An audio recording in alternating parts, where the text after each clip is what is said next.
MGX Minerals is revolutionizing the new energy economy with patented lithium extraction technology, replacing traditional solar evaporation using low-cost, low-energy nanofiltration. The first system of this paradigm shift technology is currently being commissioned. MGX Minerals trades on the CSE, symbol XMG, the OTCQB, symbol MGXMF, and Frankfurt, symbol 1MG. For more information, visit our website, mgxminerals.com. You're listening to HowStreet.com radio, available online at TalkDigitalNetwork.com. Welcome to HowStreet.com radio, the online source for market opinions. Here is Jim Goddard. My guest is Ted Dixon. He's the CEO of Inc. Research. He invented the Inc. Canadian Insider Index, which is used by the Horizons Canadian Insider Index ETF, a 2017 Fund Data Fund Grade A Award winner. His website, CanadianInsider.com. Welcome back to the show. Well, thanks for having me back, Jim. Gold is turning out to be an interesting space, is it? Well, it is. Certainly in the last week or two, we've had a really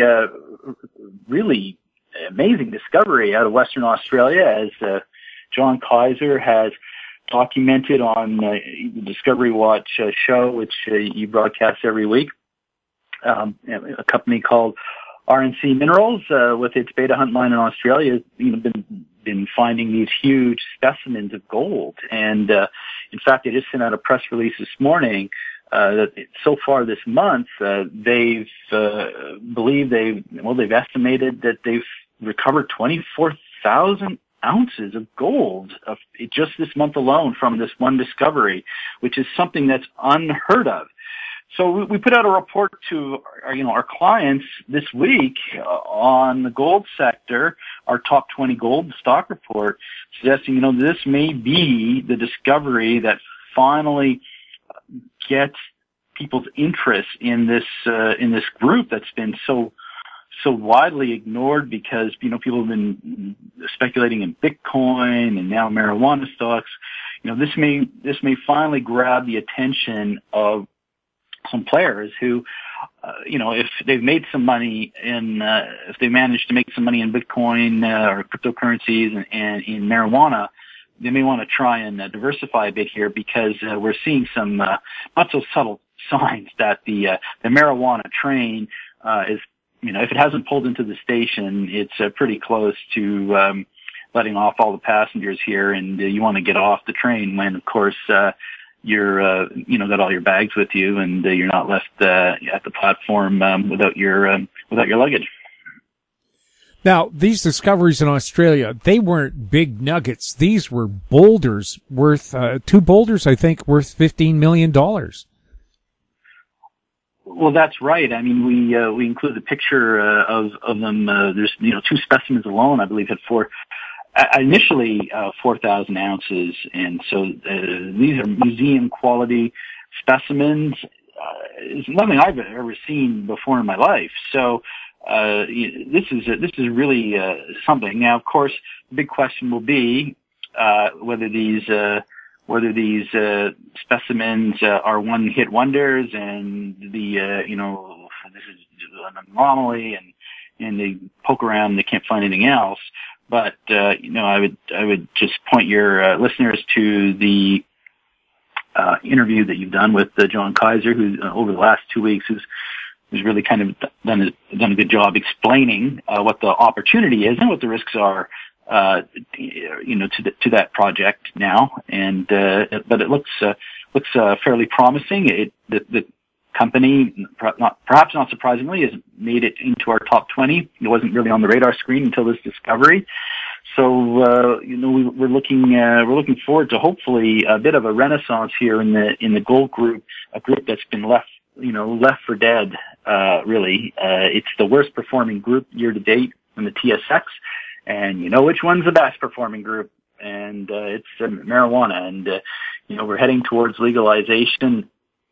One just has to wonder, how much juice you can squeeze out of a cannabis plant here for the marijuana plant for this rally to continue. But it's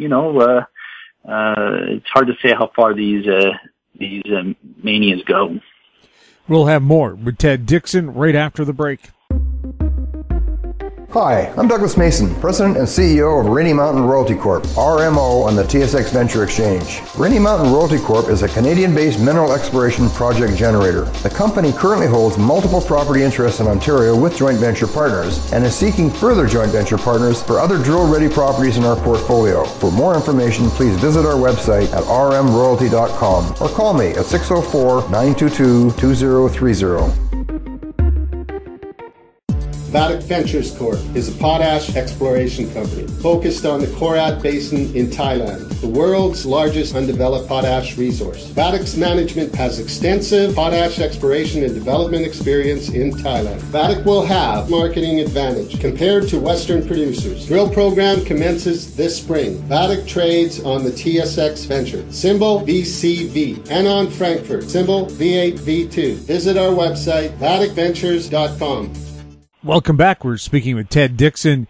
Ted, the marijuana space, very exciting right now with some amazing numbers cropping up. You have a story about one.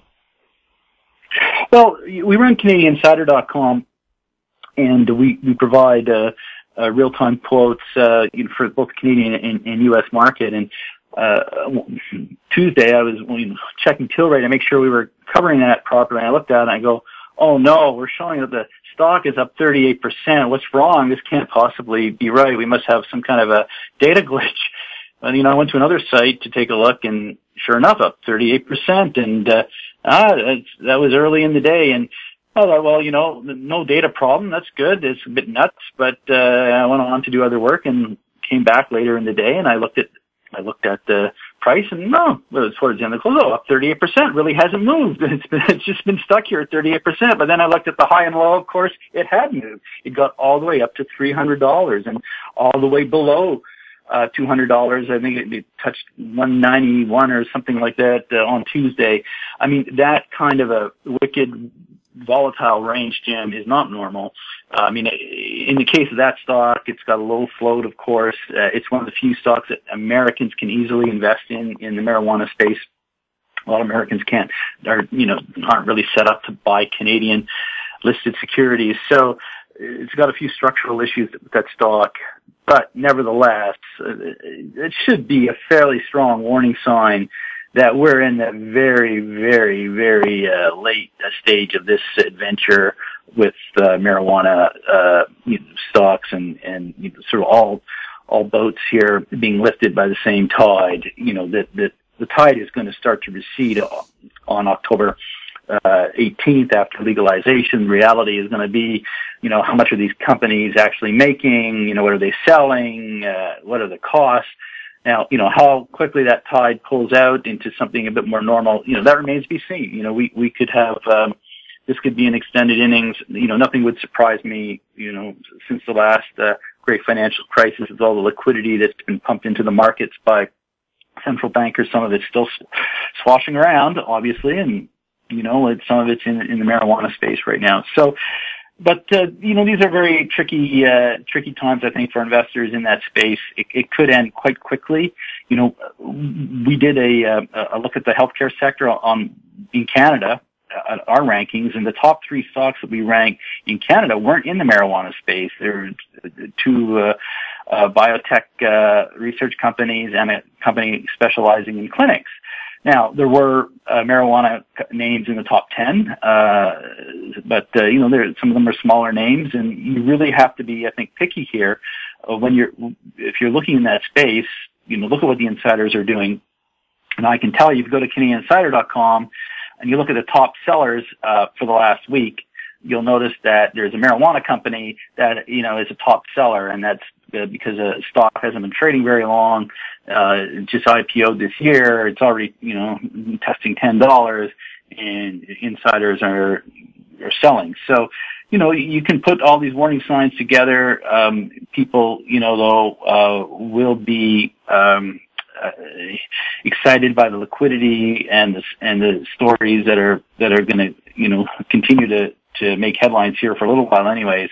But when we take a cold sort of quantitative look at the fundamentals, what insiders are doing, within the Canadian healthcare sector, we actually see some more promising upside now at this point in stocks outside of the marijuana space. We'll have more with Ted Dixon right after this.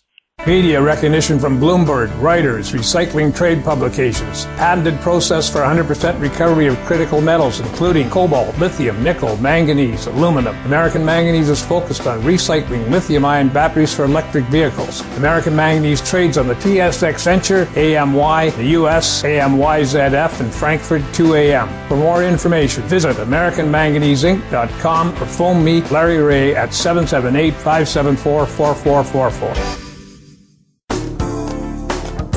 Don't miss out. Stay informed. Receive the HowStreet.com weekly recap with thought-provoking podcasts, radio, and articles delivered to your inbox. Sign up for the HowStreet.com weekly recap on our homepage at HowStreet.com.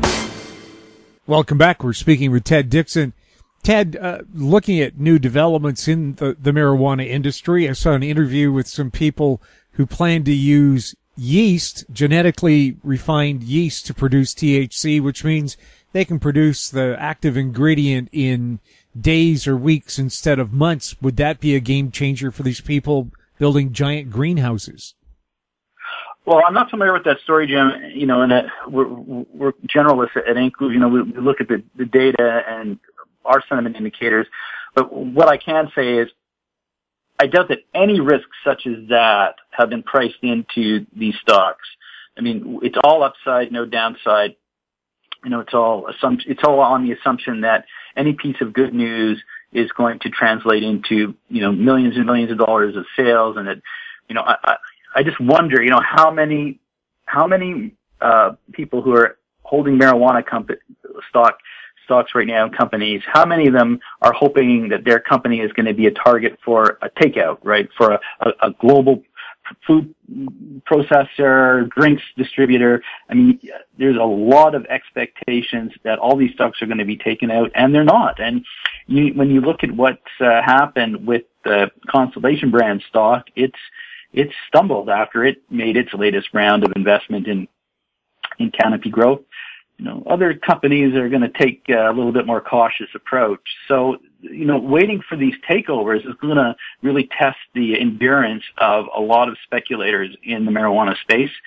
Maybe the takeovers will happen. They're faster than I expect, but, it really is a speculation that there's enough liquidity that the Fed has given enough free money out there that's going to enable companies to buy all these marijuana companies up at premiums. I don't see it happening. We see, if anything, interest rates are rising, and we've seen a major divergence between marijuana stocks, such as tracked by the Horizons ETF, HMMJ, and bonds.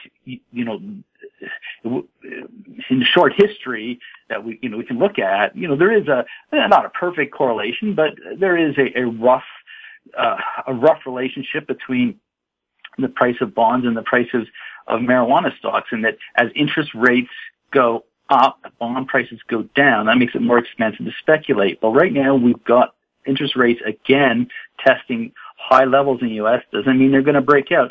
But boy, if those interest rates, Jim, break out, it'll really test the mettle of a lot of these speculators in the marijuana space, because it'll just make it all that harder for takeout companies to get financing at attractive rates to do these buyouts that everyone seems to be banking on. Also, distribution on October 17th might be a problem. Ontario switched from government to private stores. They don't have that sorted out, so you can only order online there. Other provinces don't really seem to have their distribution schemes really worked out for the startup. So could the revenue from this be rather slow to start out if the sales space really isn't there? Well, we'll have to see, and we'll certainly be interested to see how insiders react after the release of the latest quarterly data, which will cover the financials pre-legalization. Even if they trickle out after October 17th, we still won't have a good look at what's going on until sometime in the new year, and probably not until mid-new year will you really get any kind of real traction on the data. But if insiders start taking profits in the lead up to Christmas, that will be an early sign. So you want to keep an eye on what insiders do after these Q3 reports come out and they're able to maybe do some more trading. You would expect that as we head towards legalization day, there's going to be blackouts and reporting. Analysts will be asking on conference calls, what the early days are. I really doubt that we're going to get any real guidance until, at the very earliest, the new year. And even then, it's going to be murky. But again, we don't seem that doesn't seem to be bothering investors at this point. They're speculators. They're sold on the opportunity, and there's absolute opportunity in the space in terms of the long-term outlook. But in terms of whether all that's been priced in and more, that's another question. Seems pretty much that if you are really determined to invest in marijuana stocks, you really got to look at the company business plan and be investing on the basis you think it's a good price. You think they've got a good business model, and if you're investing on the hopes of a takeover, I think that you really have to do a hard, cold assessment as interest rates rise. What are the chances of that type of takeover happening? Has the U.S. Customs Department thrown a cold water blanket on this by declaring anyone who says they have smoked marijuana, has invested in marijuana, works in a marijuana shop, will be barred from the U.S. for life? Well, it had an immediate impact when the story came out last week. I think this is going to be something that slowly sinks in, and if we start to see the momentum fade in these stocks, then those stories will really start to weigh on sentiment. So then, people start remembering, maybe I should sell my marijuana stocks because, this and that. Oh, and then what'll happen if I want to go to the U.S.? Maybe I should sell my marijuana stocks. So that type of story, it's kind of lingering in the background, and it had a 1 day or 2 day impact, but it's also going to have a long-term impact. It's going to be a cloud that is held over the sector for a while, but right now investors see that cloud is way off in the distance, but it could come rolling back pretty quickly. Ted, is there anything else that's really caught your eye outside of gold and marijuana?